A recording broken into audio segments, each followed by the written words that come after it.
Hello, hello!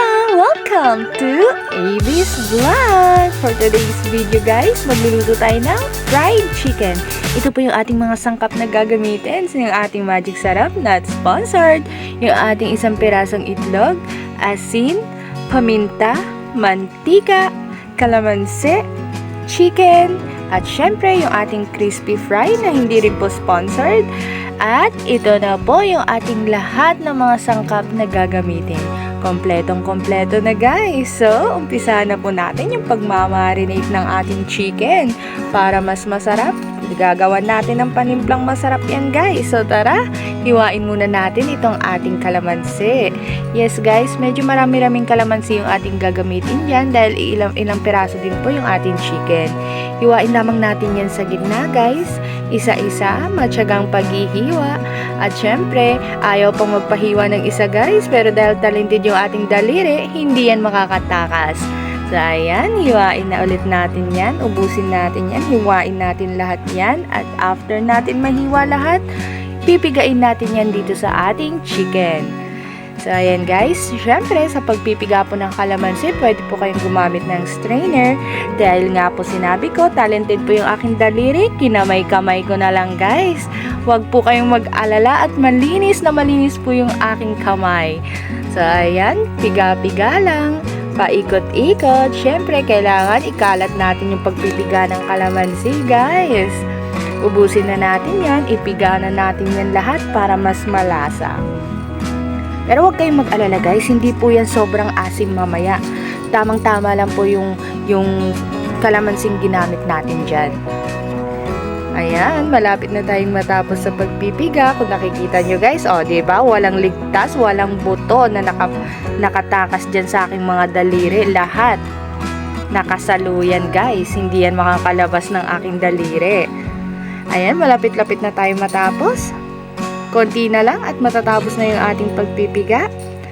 After natin pigain yung mga kalamansi guys, syempre, imamassage-massage natin itong ating chicken.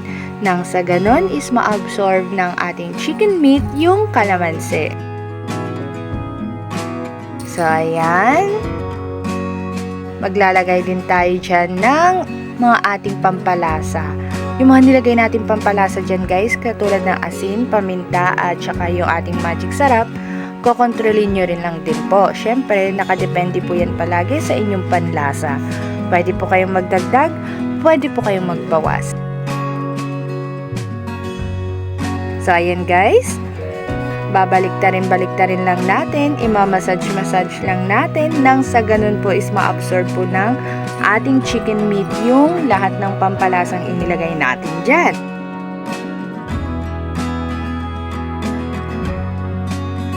Ibabad lang natin yan guys ng 15 to 20 minutes nang sa ganun, lalo pang sumarap yung ating chicken. Syempre guys, pwede po natin yan tusok-tusukin. Pwede po kayong gumamit ng tinidor katulad po ng ginagawa natin ngayon. Pwede din po kayong gumamit ng toothpick. Kaya natin ginagawa yan guys para mas manuot pa yung ating mga pampalasa dun sa loob ng ating manok. Kalimitan guys, gumagamit yung iba dyan ng toothpick kasi mas mabilis panusok. Pero yung tinidor din guys, depende lang yan sa puwersa dahil nga po talented yung daliri ko, malakas ako, kayang-kaya ng tinidor yan. After natin matusok-tusok, mababad-babad, bawasan muna natin yung ating pinigang kalamansi dyan at yung ibang mga juices na nakalagay dyan dahil may ilalagay pa po tayong ibang mga sangkap. So dito guys, magbabati lamang tayo ng isang itlog. Yes, isang itlog lang guys yung ating gagamitin. Ayan, i-scramble egg lang natin yan, pero hindi po natin yan pipituin kasi ilalagay po natin yan dito sa ating chicken. Ayan guys, ibubuhos lamang natin yan, diba? Hindi na natin kailangan isa-isang ilublob dyan yung ating chicken guys. Ilagay na natin lahat ng isang binati nating itlog dyan sa mismong chicken. At syempre, same process lang guys, baliktarin lang natin yan. Nang sa ganon, ma-make sure natin na i-coated natin ng maigi itong ating chicken sa nilagay nating itlog.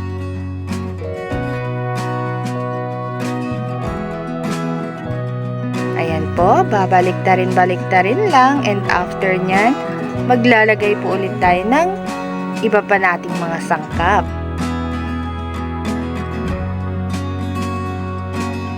Dito guys, gagamit po tayo ng crispy fry. Not sponsored guys, pero yan po yung ating gagamitin sa ating pagluluto sa araw na to. Pwede din kayong gumamit guys ng pag wala po kayong crispy fry, pwede po kayong gumamit ng harina. Lagyan nyo lang po ng paminta, asin, garlic powder, or kung ano pang mga gusto nyong ilagay na pampalasa. Pwede po yun guys pag wala po kayong available na crispy fry. Ayan, ilalagay lang natin pa isa-isa itong ating chicken. Syempre, may make sure din natin guys na makoated po natin yan ng gusto dito sa ating crispy fry.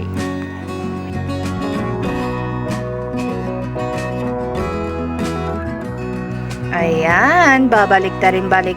Make sure na talagang makoated ng crispy fry. Pwede nyo guys subukan yung sinabi ko po kanina, yung harina na meron pong asin, paminta, garlic powder. Basta pwede po kayong gumawa nun kung wala po kayong crispy fry. Ayan, natapos na natin maputed itong ating chicken dito sa ating crispy fry.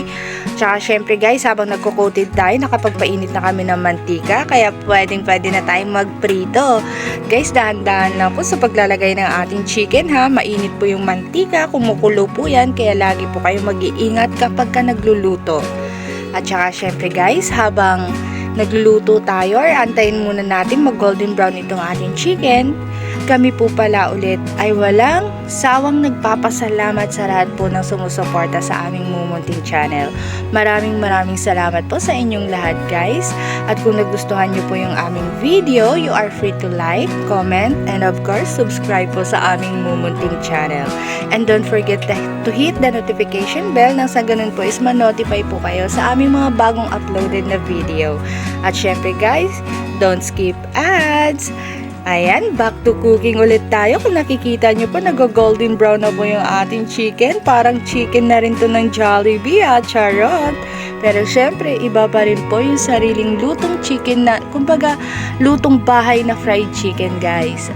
Ayan, malapit-lapit na maluto. Bango-bango na. Excited na tayong kumain? Well, excited na ako. So, ito guys, mukhang luto na po itong ating chicken. At saka by the way guys, paalala lang po, yung ating apoy dyan is medium heat lamang. Huwag masyadong malakas, huwag din masyadong mahina para ma-make sure po natin na lutong-luto po yung pinakaloob ng ating chicken. Kasi pag malakas po yung ating apoy, baka mamaya sunog sa labas, hilaw sa loob. So, ito na po yung ating perfectly cooked na fried chicken. Enjoy guys! Thank you for watching!